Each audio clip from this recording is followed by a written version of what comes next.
E hoje o nosso convidado pela Escola Superior é o doutor Cristiano Paixão, que acredito que já esteja aí. Ah, e vamos agora chamar o doutor Cristiano aqui.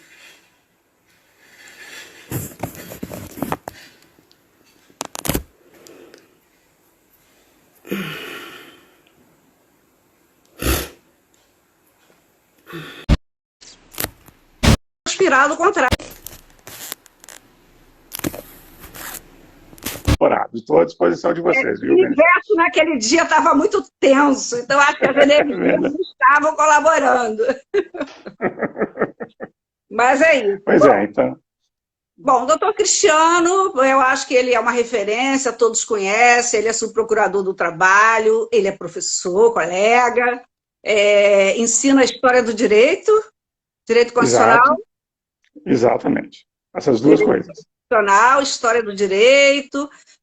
Então, temos muito para aprender com o doutor Cristiano hoje, que nós vamos debater, quer dizer, ele vai falar e eu vou fazer o papel de provocar o doutor Cristiano sobre o julgamento do Supremo na sexta-feira passada, começou na quinta, terminou na sexta, sobre a DI 63 de 63, que teve por objetivo referendar ou não o voto na liminar do Ricardo Lewandowski, né? Então, só para a gente relembrar aqui a quem está nos ouvindo, a medida provisória 936 de 2020, ela teve por objetivo fazer a suspensão do contrato de emprego e também a possibilidade de redução da jornada com redução de salário. Ela veio com mais um desses pacotes para propiciar o emprego e renda nesse momento de recuo social por conta do Covid-19, que assola, na verdade, o mundo inteiro, mas nós, no Brasil, um país de terceiro mundo, temos sofrido bastante. E a rede entrou com uma cautelar, que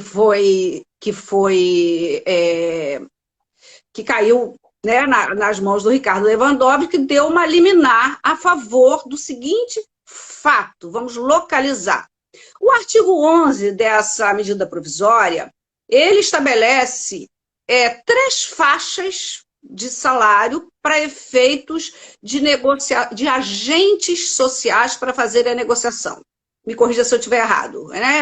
A gente já tem falado tanto. Exatamente isso. Até 3.100 e pouco, ou seja, 3 salários mínimos, a negociação para redução ou suspensão pode ocorrer de forma coletiva ou individual. Acima de 12 mil e pouquinho, que para os empregados chamado hipersuficiente, também pode ocorrer com a intermediação ou não dos sindicatos. Essa faixa salarial do meio, entre 3.100 e pouco até 12 mil e pouquinho, a medida provisória estabelece que essa negociação deverá ser feita necessariamente por intervenção da entidade sindical da categoria profissional. Em resumo, as 2 faixas salariais da ponta poderá fazer o ajuste de forma individual entre empregado e empregador e comunicar à entidade sindical e ao Ministério da Economia, mas com relação à entidade sindical, meramente comunicar. O julgamento foi de 7-3, parece placar de jogo de futebol do meu Flamengo aqui do Rio de Janeiro. Então, bom, a gente vamos dar uma explicada. Primeiro, a primeira questão que você ponderou na verdade, a questão em torno da qual todo o julgamento orbitou, que é a questão constitucional. Na verdade, a medida provisória tem várias passagens controvertidas, tem várias, é um programa ligado à emergência sanitária, mas o que realmente estava em jogo a nossa Constituição é compatível com uma norma que autorize o acordo individual para redução de jornada e salário? Essa foi a grande questão colocada na ADI e a questão a qual o ministro Lewandowski deu uma solução intermediária. Então é importante, no primeiro momento, só para a gente localizar a discussão e depois aprofundar, dizer que existiram 3 correntes no Supremo. A primeira do ministro relator originário, ministro Ricardo Lewandowski, que ele ofereceu interpretação conforme a Constituição. Isso é uma técnica emprestada do direito constitucional alemão, em que se procura salvar, digamos, a norma com uma única interpretação que seja compatível com a Constituição Federal.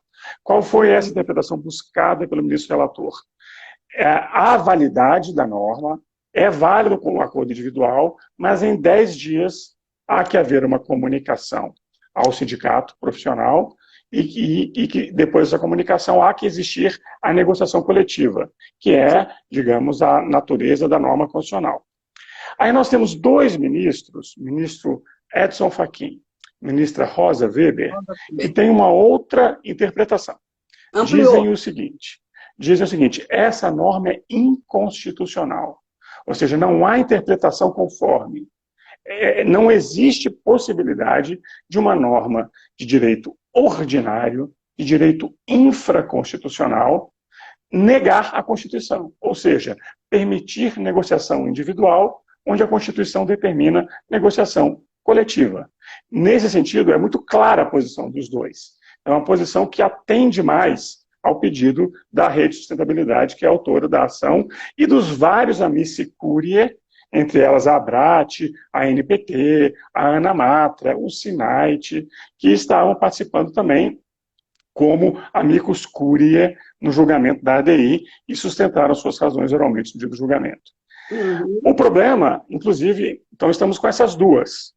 E o próprio ministro Lewandowski disse que eventualmente poderia acompanhar essa divergência do ministro Fachin com a ministra Rosa. Só que os três, digamos, em intensidades diferentes, ficaram vencidos. E prevaleceram os outros 7 ministros. Lembrando que o ministro Celso de Mello está licenciado, decano da Corte, por licença médica, não participou do julgamento.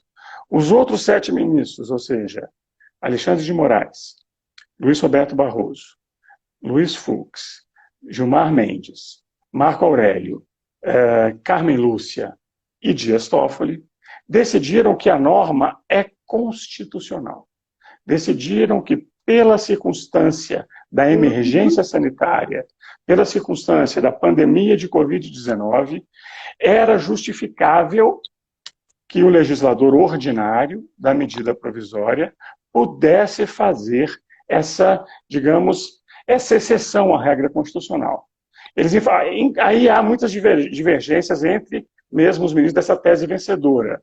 Mas o que fica em comum dos votos é, como se trata de uma medida por prazo determinado, de emergência, é lícito, sim, pelos valores sociais do trabalho, da livre iniciativa, trazer, digamos, diz aqui o Otávio Pinto, nosso grande amigo entrando aqui na live, fazendo essa pergunta, se a questão relacionada da segurança jurídica.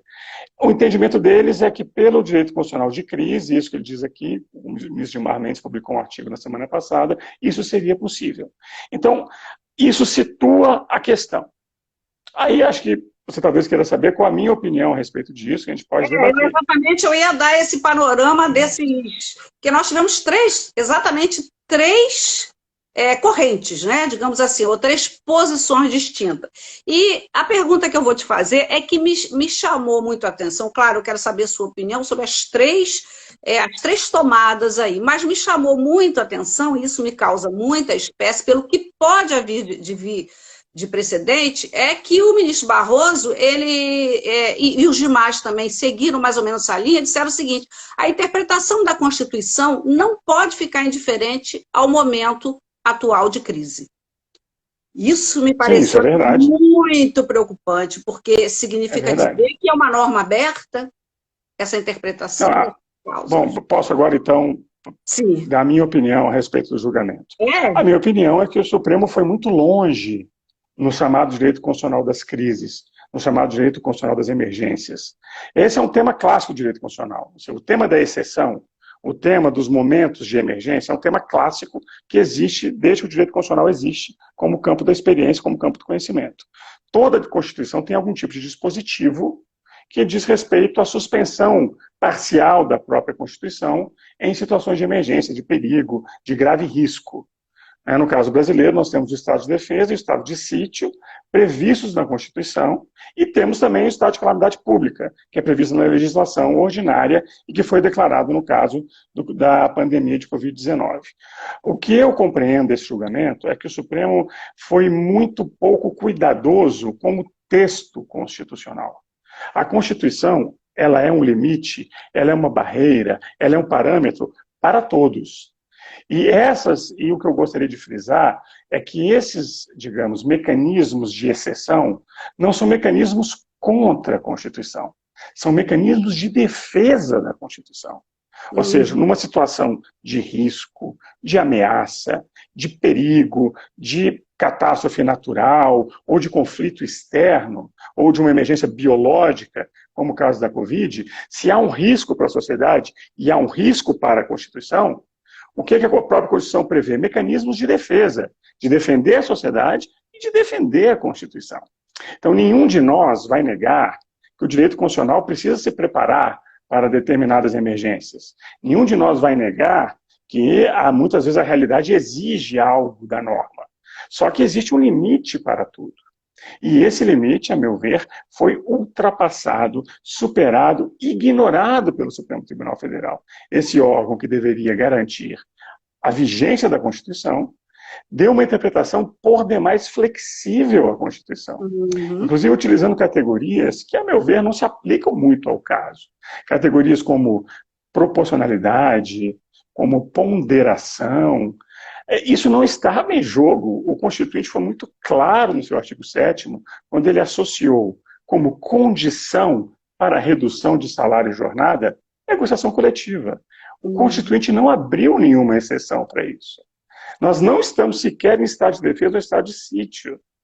Portanto, o que existe é uma decisão que, a meu ver, desvaloriza a Constituição como documento normativo, como forma de garantir a vigência de normas para toda a sociedade. E isso, Donizete, nos conduz a uma outra pergunta. Quem que vai pagar a conta da emergência? Porque é evidente que estamos vivendo uma emergência, é evidente que estamos vivendo uma situação de excepcionalidade, ninguém duvidaria disso. Nós não podemos ter um direito constitucional dos anjos, não podemos ter um catecismo constitucional. O que nós temos que proteger é a Constituição em si. E temos que ter uma abertura, sim, para soluções intermediárias. Mas essas soluções são limitadas pela Constituição. Então, a questão que se coloca é: quem paga a conta? Numa situação em que há uma enorme quantidade, digamos, de alternativas, por que essa flexibilidade em relação ao direito do trabalho? Por que nós não temos uma flexibilização do direito tributário, por exemplo? Por que nós não temos uma flexibilização do direito econômico? Por que nós não temos uma flexibilização do direito administrativo, no sentido de do Estado oferecer mais condições, como vários outros Estados-nação estão fazendo? Então, o que ocorre hoje é, a meu ver, uma distribuição desigual digamos, dos ônus da pandemia. O governo optou por colocar, digamos, a maior parte dessa carga nos ombros da classe trabalhadora, e o Supremo Tribunal Federal aceitou essa narrativa. Seria melhor que tivesse dito isso explicitamente, seria mais transparente, que não se colocasse, não se escondesse por detrás de categorias como a ponderação, os valores, a proporcionalidade, e dissesse: nós achamos que quem deve pagar a conta dessa pandemia é o trabalhador. Então ele vai ser aquele que vai pagar essa conta. Isso não saiu da decisão do Supremo Tribunal Federal. Então, eu acho que a função digamos, é uma tarefa da sociedade, é uma tarefa dos advogados, membros do Ministério Público, magistrados, professores, estudantes, pesquisadores, refletir sobre o lugar da Constituição nas emergências e o lugar do trabalhador na Constituição. Esse é o meu entendimento. Cristiano, professor Cristiano. Sim, por favor.